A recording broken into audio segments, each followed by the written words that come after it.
तो देखो जीपीयू के बारे में पढ़ते हैं। जीपीयू होता क्या है बेसिकली, पहले देखते हैं। जीपीयू बेसिकली क्या होता है? GPU is a collection of settings. Actual में ग्रुप पॉलिसी ऑब्जेक्ट जो है वो क्या है, कुछ सेटिंग्स है हमारी, ठीक है, जो अप्लाइड होती है कहाँ पे, या तो कंप्यूटर्स पे होंगी या यूजर्स पे अप्लाई होगी। क्योंकि एंड डिवाइसेस जो होती हैं वो या तो हमारे यूजर होते हैं, एंड यूजर्स, या कंप्यूटर्स होते हैं जिन पे वो पॉलिसी अप्लाइड होती है, ठीक है ना। तो पॉलिसीज जो होती हैं, कुछ सेटिंग्स हैं, अलग अलग टाइप की जो सेटिंग्स है उन्हें हम पॉलिसी कहते हैं। जीपीयू जो होती है वो कलेक्शन है पूरा, मतलब ग्रुप पॉलिसी के अंदर बहुत सारे कलेक्शन है। उस कलेक्शन में कुछ सेटिंग्स को आप इनेबल करोगे, कुछ को डिसेबल करोगे, उसी को अप्लाइड करोगे कहाँ पे, कंप्यूटर्स या यूजर्स के ऊपर, right. With group policy administrator can centralise manage computers and user. तो बेसिकली ग्रुप पॉलिसी का बेनिफिट क्या होता है कि भाई हम सेंट्रलाइज मैनेजमेंट कर सकते हैं। क्योंकि बेसिकली क्या होता है, अगर हम बात करें कि भाई एक लोकल कंप्यूटर है और लोकल कंप्यूटर में हमें कुछ पॉलिसीज अप्लाइड करनी है, तो अगर वो आप लोकल पॉलिसीज बनाते हो, ठीक है, तो उसके लिए होती है लोकल जीपीयू। तो लोकल जीपीयू सिर्फ क्या होती है, इंडिविजुअल सिस्टम पे ही अप्लाई होती है। तो अगर मैंने कहा कि भाई मुझे ग्रुप पॉलिसी लगानी है और ऐसे ऐसे मेरे पास 100 कंप्यूटर्स है, तो 100 कंप्यूटर्स पे इस तरह की पॉलिसी नहीं लगा सकता। उसके लिए मुझे हर कंप्यूटर की लोकल जीपीयू को एडिट करके जाना पड़ेगा और 100 टाइम्स वो पॉलिसीज अप्लाइड करनी पड़ेगी, तब जाके वो अब काम करेगी, ठीक है। तो इसका बेनिफिट क्या होगा कि भाई आप क्या करोगे, इसके लिए सेंट्रलाइज पॉलिसी बना लो। तो सेंट्रलाइज जो पॉलिसी बनेगी वो किसके थ्रू बनेगी, एडी के थ्रू, एक्टिव डायरेक्टरी के थ्रू बनेगी। तो एक्टिव डायरेक्टरी के जितने कंप्यूटर्स या यूजर्स होंगे उन सब पे अप्लाइड होगी, तो उसके लिए अलग अलग पॉलिसी बनाने की जरूरत नहीं होगी। एडी में जाके आप इंडिविजुअल एक पर्टिकुलर पॉलिसी बना सकते हो, वही पॉलिसी सारे यूजर्स के लिए अप्लाइड हो जाएगी, ठीक है, या सारे कंप्यूटर्स के लिए अप्लाइड होगी। तो ये इसका बेनिफिट है कि इसको हम सेंट्रलाइज मैनेज कर सकते हैं, ठीक है, यानी कि ग्लोबली काम करता है, ठीक है। लोकल जीपीयू लोकल सिस्टम पे काम करेगा, जबकि आपका जो एडी वाला है, यानी कि एक्टिव डायरेक्टरी जो जीपीयू आप लगाते हैं, वो पूरे ग्लोबली ऑब्जेक्ट्स के लिए होता है, ठीक है।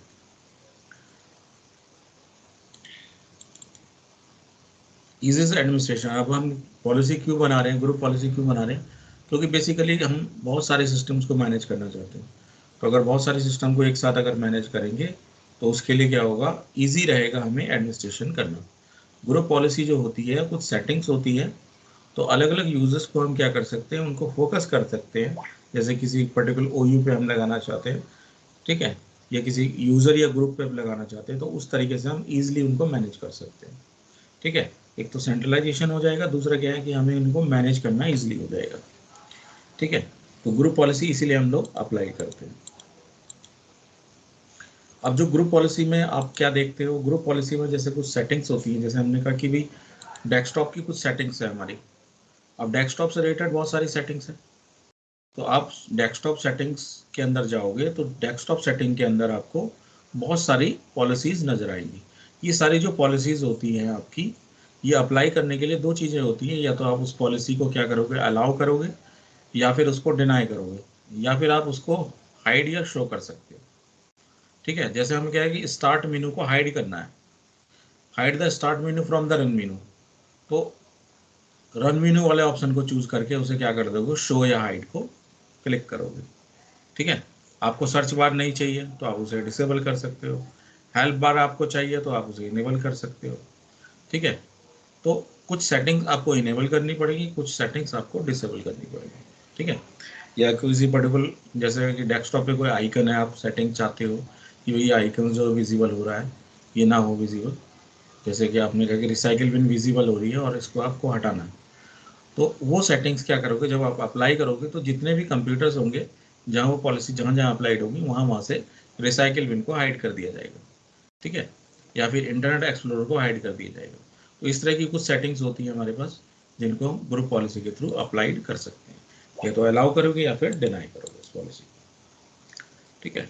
जैसे एग्जाम्पल है remove the run menu, remove the computer icon, remove the recycle bin. ये कुछ सेटिंग्स हैं जिनको हम अप्लाई करना चाहते हैं, ठीक है, और ये सभी कंप्यूटर्स पे अप्लाइड होगी। बिफोर द ग्रुप पॉलिसी, अभी आपको ग्रुप पॉलिसी नहीं लगाई है, कंप्यूटर की स्क्रीन है जिसके ऊपर हमने ग्रुप पॉलिसी नहीं लगाई।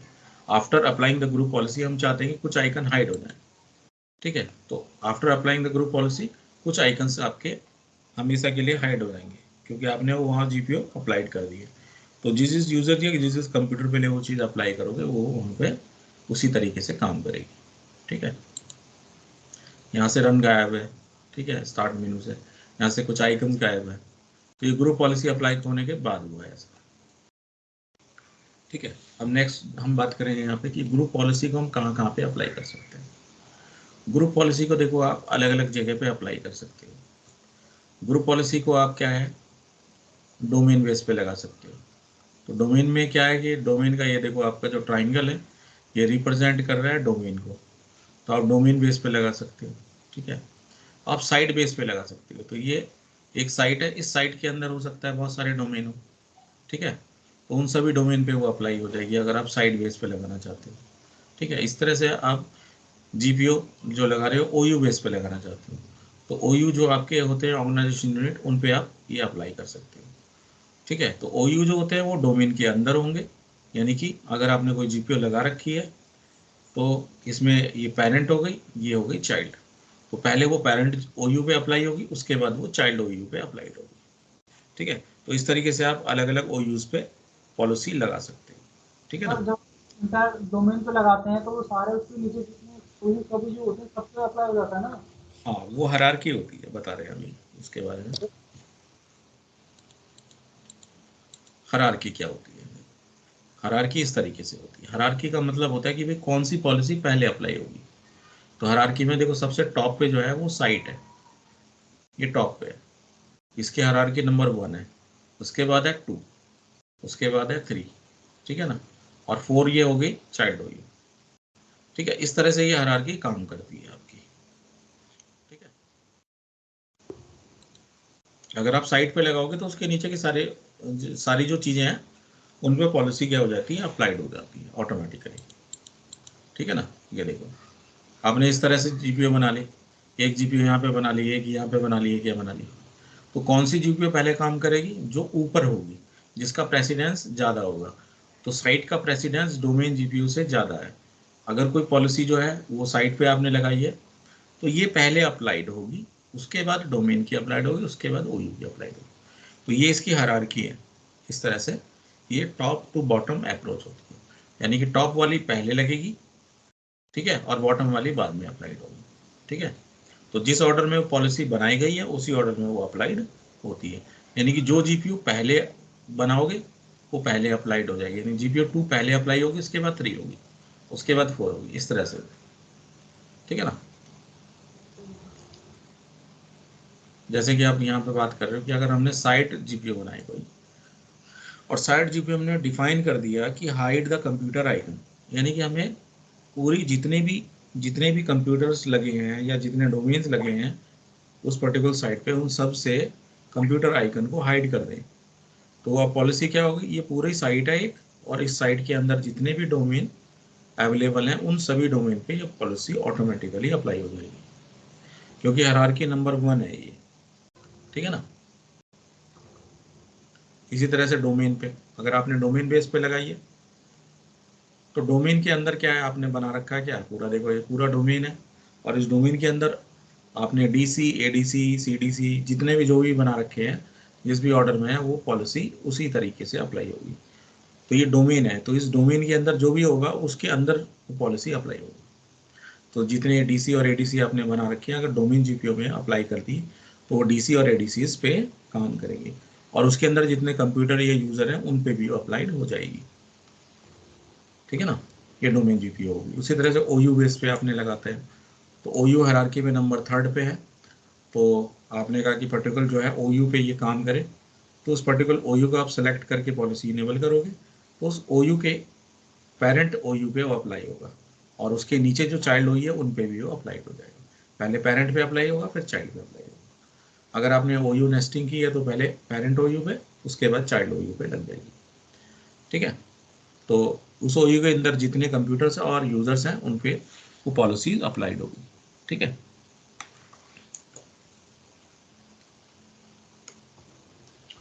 अब हम क्या कर सकते हैं, इसको ब्लॉक भी कर सकते हैं।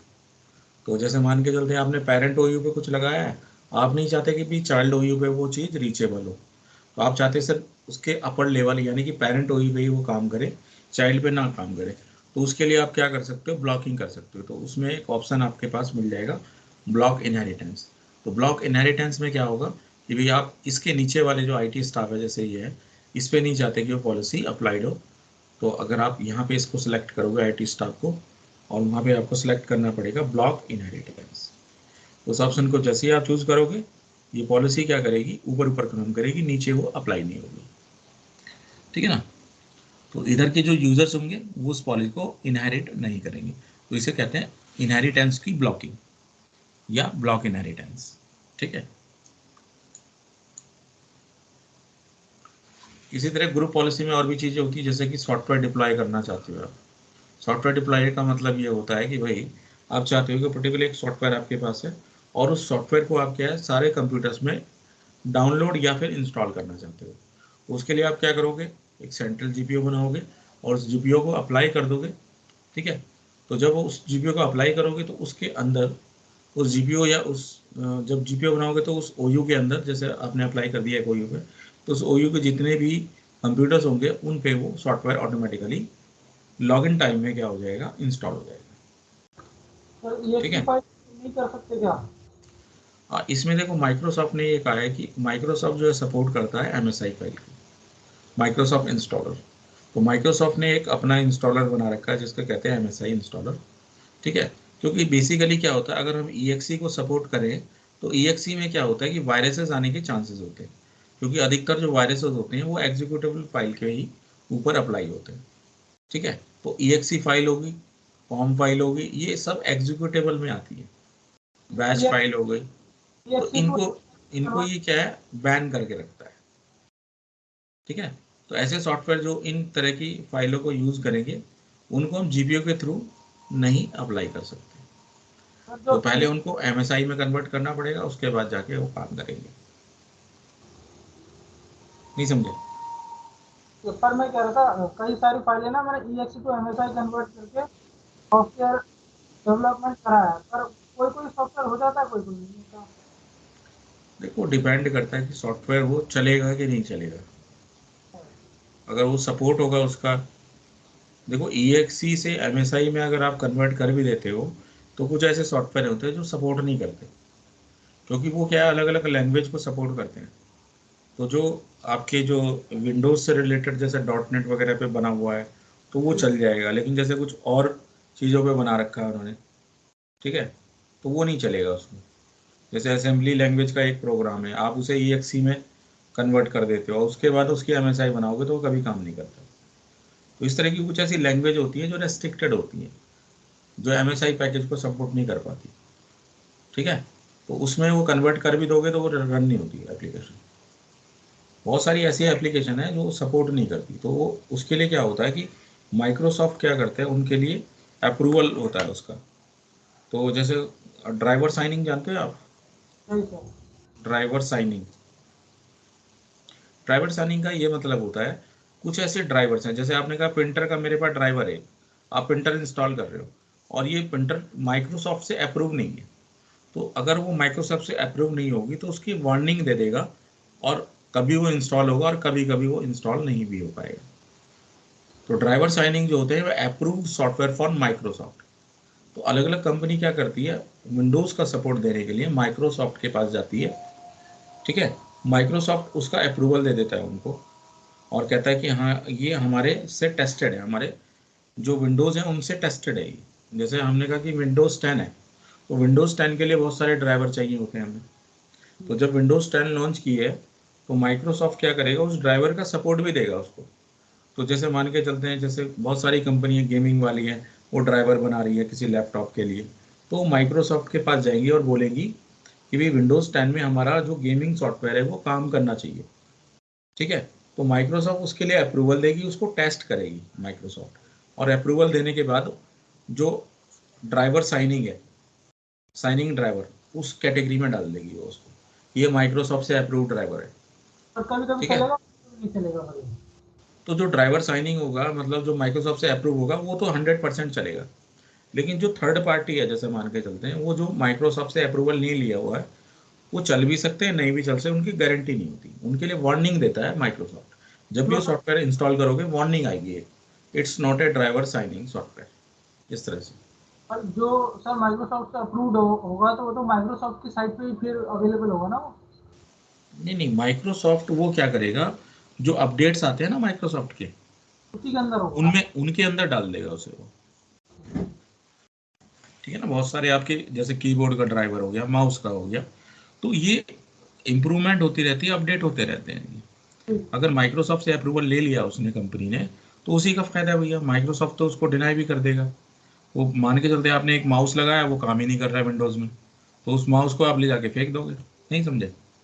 वो कंपनी क्या करेगी, वो सपोर्ट देगी। जैसे एचपी का माउस आप लेके आ गए, एचपी का काम कर रहा है, किसी दूसरी कंपनी का कर भी नहीं रहा है, ठीक है, तो इसके ड्राइवर उसमें अवेलेबल, तो ऑटोमेटिक डिटेक्ट कर लेगा।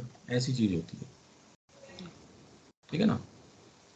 बहुत सारे सॉफ्टवेयर ऐसे होते हैं, जैसे आप आपने कहा कि भाई स्क्रीन का जो रेजोल्यूशन है वो काम नहीं कर रहा है मेरे कंप्यूटर में, इसका मतलब यह है कि वो थर्ड पार्टी सॉफ्टवेयर है, तो उस मदरबोर्ड के मैन्युफैक्चरर ने उससे अप्रूवल नहीं ले रखा माइक्रोसॉफ्ट से, ठीक है ठीक है सर। ना।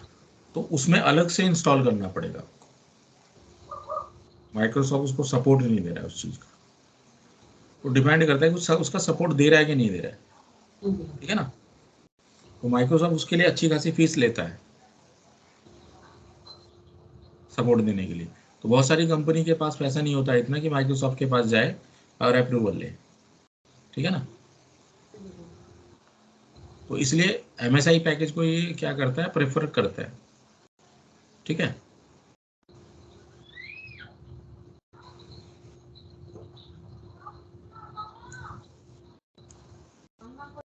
इसके अलावा आप फोल्डर रिडायरेक्शन वगैरह यूज़ कर सकते हो। फोल्डर रिडायरेक्शन बेसिकली एक तरह की यूटिलिटी है, या आप कह सकते हो एक जीपीओ का जो फीचर है, जिसके थ्रू आप क्या कर सकते हैं कि भाई अगर आपकी जो लोकल ड्राइव है बहुत बल्की हो गई है, आपके पास बहुत सारे सॉफ्टवेयर वगैरह इंस्टॉल्ड हैं आपके कंप्यूटर में, और आप चाहते हो कि भाई बार बार जब भी प्रोफाइल लोड हो, ठीक है, तो सर्वर से जो डेटा है वो बार बार लोड और अनलोड ना हो। क्योंकि आप प्रोफाइल जब यूज़ करते हो, प्रोफाइल तो जानते हो ना, रोमिंग प्रोफाइल वगैरह, रोमिंग और मैंडेटरी प्रोफाइल होती है। तो यूज़र्स का डेटा सर्वर पे रहता है, और जब यूज़र लॉगिन करता है तो सर्वर से डेटा क्या होता है, हमारे कंप्यूटर में लोड और अनलोड होता है, ठीक है। तो उसकी वजह से क्या है कि अगर किसी यूज़र का जो डेटा अगर ज़्यादा बल्की हो गया है, तो उस वजह से क्या होता है कि जो लॉगिन प्रोसेस है वो क्या हो जाता है, स्लो हो जाता है। तो लॉगिन प्रोसेस को फास्ट करने के लिए आप फोल्डर रिडायरेक्शन यूज़ कर सकते हो। ये क्या करेगा, लॉगिन प्रोसेस को फास्ट कर देगा अगर इसकी प्रोफाइल लार्ज है किसी यूज़र की। कैसे करेगा वो, उसके लिए क्या करेगा, फोल्डर रिडायरेक्शन आप अप्लाई कर सकते हो। फोल्डर रिडायरेक्शन क्या करेगा, आपके कंप्यूटर में या आपके सर्वर पे एक अलग से फोल्डर बना दिया जाएगा जो ऑटोमेटिकली सिंक करता रहेगा। तो उसमें क्या होगा, फर्स्ट टाइम क्या करेगा, वो सारा सिंक कर लेगा, लेकिन जैसे आप कोई फाइलें वगैरह डालते हो तो सिर्फ नई फाइल को ही सिंक करेगा वो बार बार, पुरानी फाइल्स को वो आपके सर्वर पे रख लेगा ऑफलाइन, ठीक है।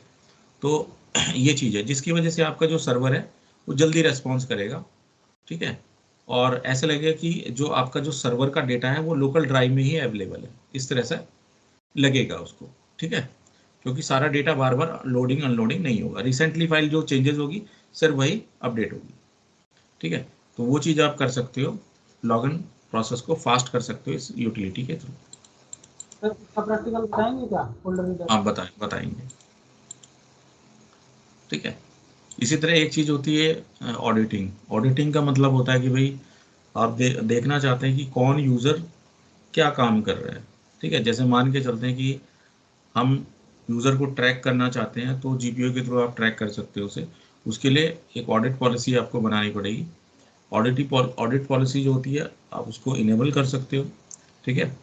इनेबल करने के बाद जो कुछ एक्टिविटीज़ हैं उनको आप क्या कर सकते हो, ट्रैक कर सकते हो। जैसे कि मान के चलते हैं, अगर कोई यूज़र किसी एंटीवेल फाइल्स को ओपन करता है या एक्सेस करता है, मान के चलते आपने एक ड्राइव बना रखी है, एंटीफेस फॉर्मेटेड ड्राइव है वो, ठीक है, वो शेयर फाइल भी है, यूज़र एक्सेस कर रहा है। अगर उसको यूज़र को परमिशन नहीं है और उसके बावजूद वो फाइल को एक्सेस करता है, तो एक्सेस डिनाइड का मैसेज आ जाएगा, ठीक है। और वो यूज़र उसको एक्सेस नहीं कर पाएगा, ठीक है। तो उसका लॉग बन जाए, उसका लॉग क्या हो जाएगा, बन जाएगा, अगर किसी एंटीफेस फाइल फोल्डर को क्या करेगा, एक्सेस करेगा या डिलीट करेगा। या किसी ऑब्जेक्ट को चेंज करेगा।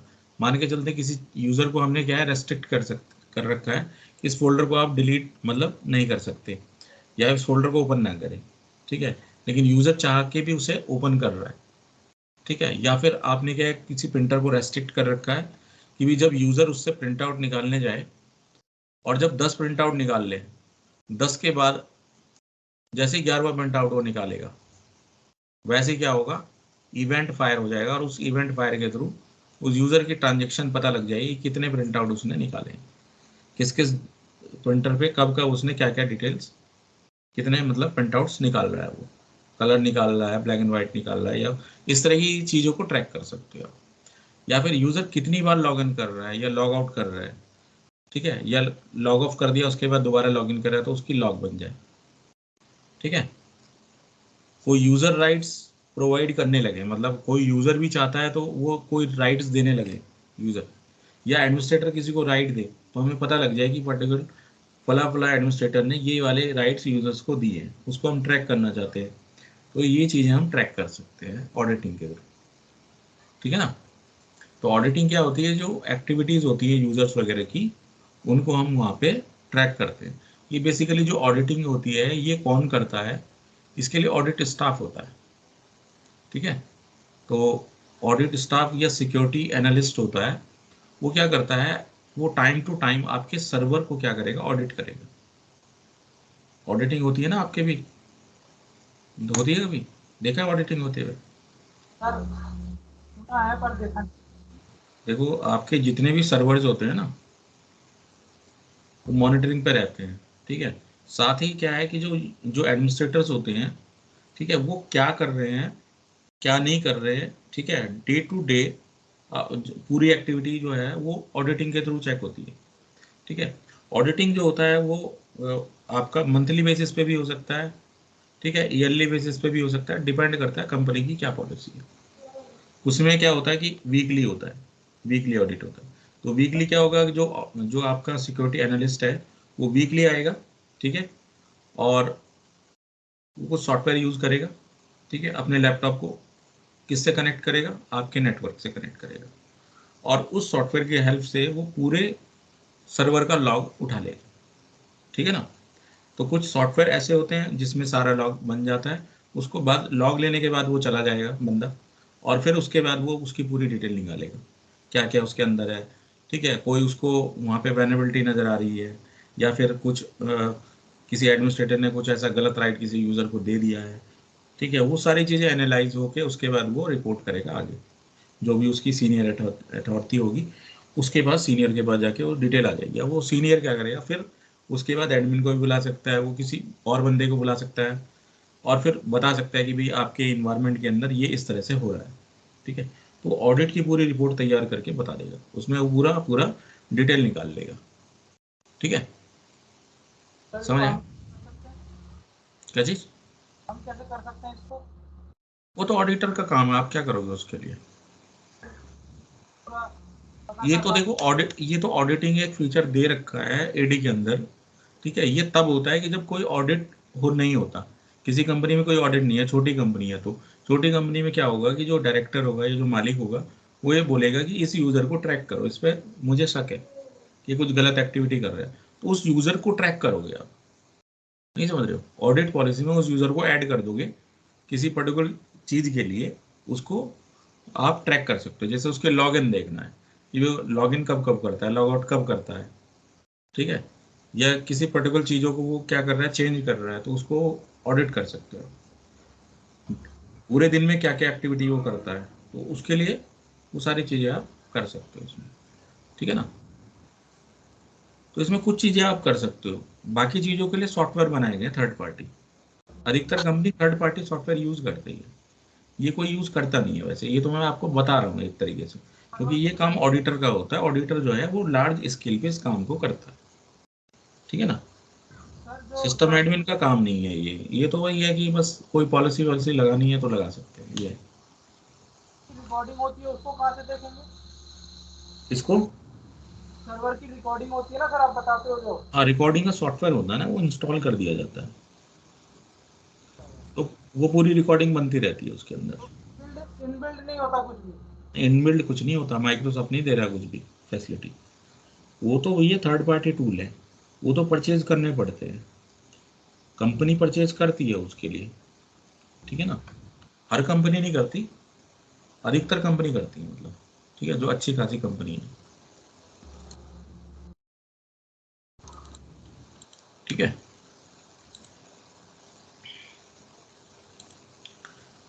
बाकी इसकी लैब में आपको करवा दूंगा, ठीक है। सर थ्योरी इतनी सी है, हाँ थ्योरी तो इतनी है इसकी, ठीक है। आज लिखवाया नहीं ना आपने। हम्म, अ, सर हाँ बोल। इसमें यूजर कॉन्फ़िगरेशन और कंप्यूटर कॉन्फ़िगरेशन में होता है, इसमें कौन सी पॉलिसी लगानी है, इसमें क्या डिफरेंस? इसमें तो देखो बहुत सारी पॉलिसीज होती है। कंप्यूटर पॉलिसी कंप्यूटर पे जी सर। अप्लाई होगी, जो यूजर पॉलिसी हो यूजर पे अप्लाई होगी, नहीं समझे। जी सर। Yes sir. तो प्रैक्टिकली बताऊंगा आपको ये सारी चीज, करके दिखाएंगे। तो हम अलग अलग टाइप की जीपीओ बना के अप्लाई करेंगे, अलग अलग टाइप की जो है ना कंडीशंस लगाएंगे, ठीक है। 10-15 तरह की यस पॉलिसीज सर। आपको बना के बता दूंगा, जो मोस्ट रिसेंटली मतलब बहुत ज़्यादा यूज़ होती है जो जीपीओस, उनको आपको करा दूंगा, ठीक है ना। Yes sir.